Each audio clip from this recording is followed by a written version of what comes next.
That's it. Permanent subliminals now. There we go.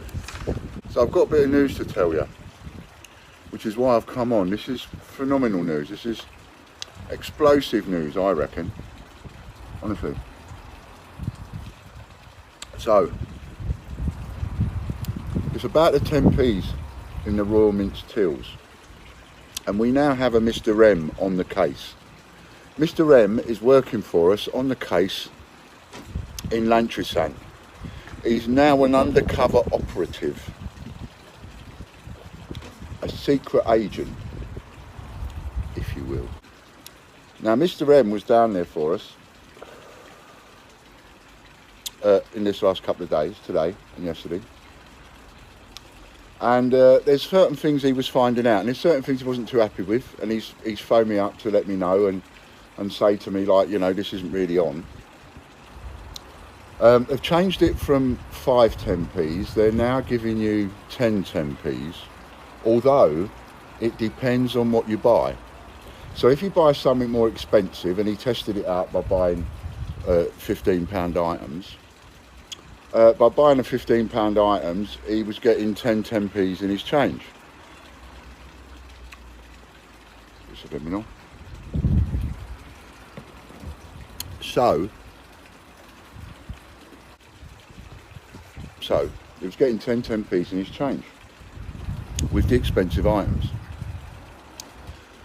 But here's a funny thing.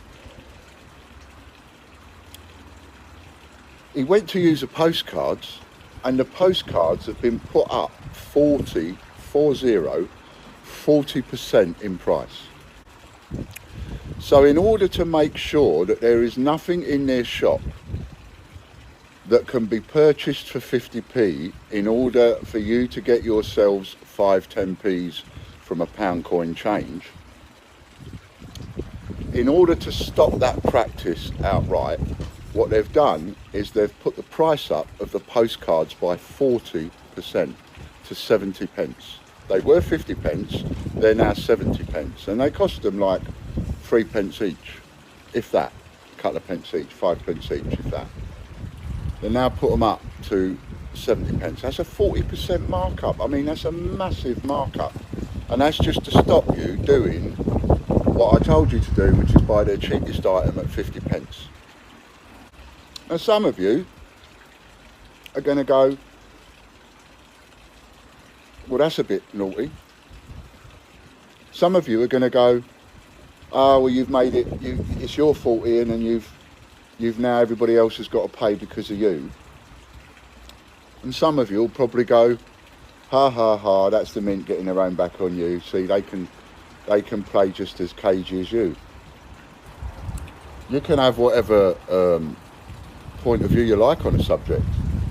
The fact is, they put the price up by 40% on a bloody postcard. Funny thing is, according to my source, Mr. M, our undercover operative, who's going through and he's checking everything in the Royal Mint shop, he can't find a single item in the Royal Mint shop that's been put up in price. He can only find the postcards put up in price. Now, the thing for the coin swap, with the coin swap, you're supposed to be able to go in there and swap any A to Z 10p for another A to Z 10p. You don't actually need to do that. You can go down there and you can give them anything. You can give them any denomination, and you can give them pennies, you can give them 2p's, 5p's, 10p's, you can give them £1 and get your 10 10p's at the swap. You know, so it's not really a swap, because you can go in with a £1 coin and you can say, yeah, I'll swap this £1 coin for 10 10p's. And that's how they're doing that swap. Now, here's an interesting thing. You've got a jar, sort of thing, by the counter, jar full of money, where they're putting the money in and giving people the 10p's, putting the money in, giving the people the 10p's. But the 10p's they're giving people are what I was talking about the other day, made from little scrap bits of metal, supplementing their tills that they've made from nothing. They've made them from nothing, and they're now accumulating money in a jar. pardon me. 10 minutes ago, this money didn't exist. Now it exists because they've made it, pardon me, put it in their tills, supplemented their tills.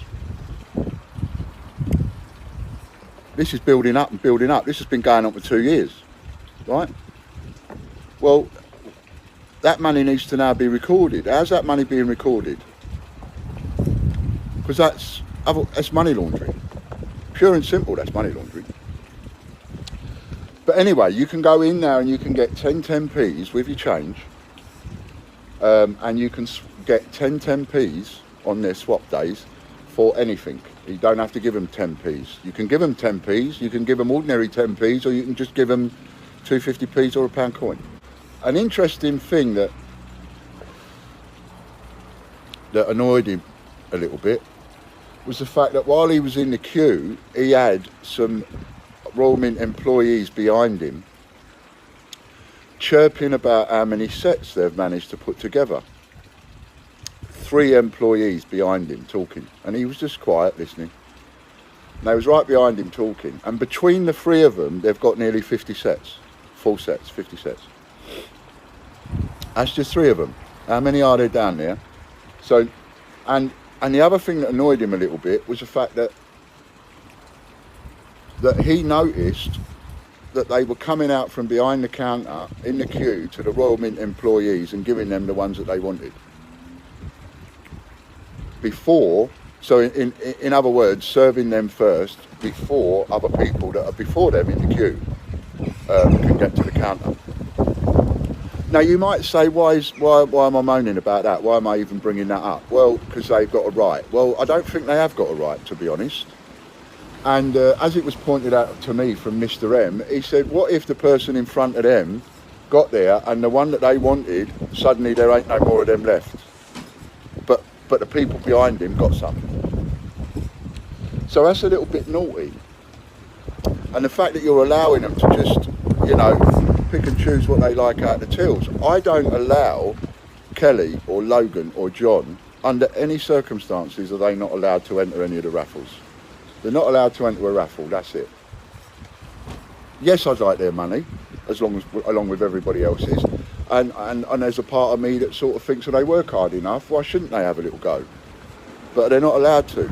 Because if they won, which they would do one day, they would win one, and the minute they won one, you know, there would be people pointing the finger. Not everybody, I'm not saying everybody, but there would be people pointing the finger. So I won't allow them to enter the raffle. You don't allow that kind of possibility, the possibility that's going on now, where the staff at the Royal Mint and the Royal Mint Experience are allowed to queue jump and allowed to pick and choose what they want out of the tills. It's getting a bit naughty. Now, a little while ago, they took the 10p's out of the tills. Now they've put the 10p's back in again. So it's like they're going, not only are we going to do what we want to do, but we're going to do it and we're going to put it in we're going to rub your face in it. That's how we felt in the queue. So now we're going to, it's another bit of news for you. This is going to make it worth some of your whiles, even though those of you that don't like me, it's going to make some of your whiles watching the videos, even though, like the guy this morning, I've now blocked you and stopped you from commenting. You can still watch them.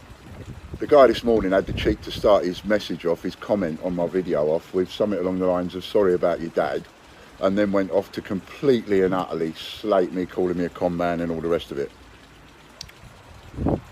I thought to myself, it took you a long time to write this, a long time to write this, and I looked at it and I was about to compose my reply when a little wry smile come over my face, and my mind thought, yeah, he's taken quite a long time to write this. No matter what reply you give him, ain't going to annoy him as much as just going, bump, delete. All that time you spent writing that, slating me off, bump, delete, colour, no stress, no time taken up answering it, just time wasted out of your life writing it in the first place. Anyway, I digress. So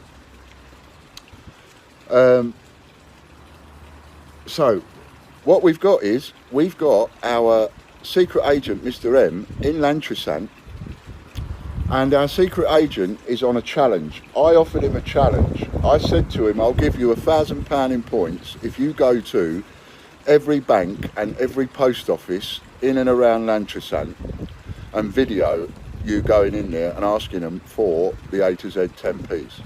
Because the Royal Mint says that they get them from the banks like everybody else, even though apparently they only got delivered to post offices.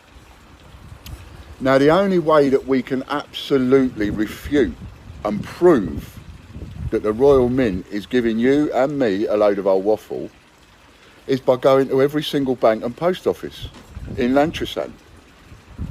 Because if we do that and we can't find a single one that can give us brand new bags of these 10p's, then even those hardened against me people have got to start asking, well, if they're not in any of the places where the Royal Mint says they are, where are they coming from? Now, of course, I don't believe, and that's why it's a challenge, because I don't believe a single bank or post office in and around Lantrasant will have them. And he'll be able to get them. But he's willing to take up that challenge. So what we're going to do is, we're not going to be able to tell you where you can go and get them. What we are going to be able to tell you is we're going to be able to tell you where you can't go and get them. So every time he sends me a video, he's going to tell me where that place was. And I'm going to tell you, don't go to this place, and here's the video. Don't go here because they ain't got them. And don't go here because they ain't got them. And don't go to this bank because they ain't got them. And we'll narrow the field down for you. So anybody living in and around the Lantrasant and the Wales area, we're going to try and narrow this down for you with our secret agent, Mr. M, and see how far we've got to go in order to find these mysterious bags that the Royal Mint Experience shop seems to be able to get hold of like any other business, and nobody else can. So keep watching to find out. This has been Ian, www.thegreatbritishcoinhunt.com. Come over and find some really cool stuff. Merchandising, certificate of authorities, COAs, and our latest coins, the Britannia and the Falklands, doing well. Come and get some of them. Bye for now.